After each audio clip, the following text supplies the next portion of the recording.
থেকে বিশাল সিংহাটাকে, সাইরেনটাকে, ট্রাম্পিটটাকে দুই ঠোঁটের মাঝখানে লাগিয়ে আল্লাহর আরশের দিকে তাকিয়ে আছে। কবে আমার প্রভু বলবে সাইরেনের মধ্যে বাঁশি বাজা।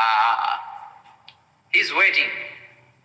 ঠিক এই মুহূর্তে যখন আমি কথা বলছি আর আপনারা শুনছেন, ঠিক এই মুহূর্তেও ওই সাইরেনটা ওনার দুই ঠোঁটের মধ্যে লাগানো, আর উনি আরশের দিকে তাকিয়ে অপেক্ষা করছে কখন আমার রব আদেশ করে, আর তখন আমি সিংহায় ফুৎকার দিয়ে গোটা বিশ্বটারে মেসাকার বানিয়ে দিব।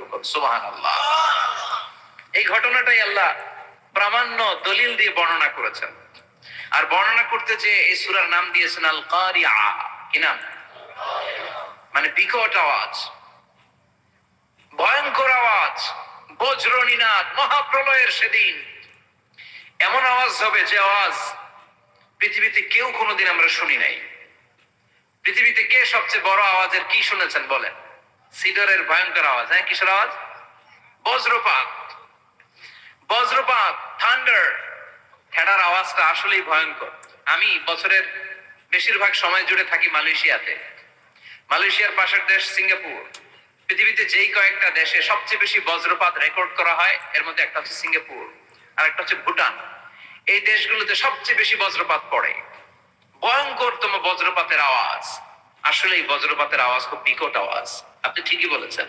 ইসরাফিল যখন ওই সিংহার ভেতরে ফুৎকার দিবে, ওই ফুৎকারের যে আওয়াজ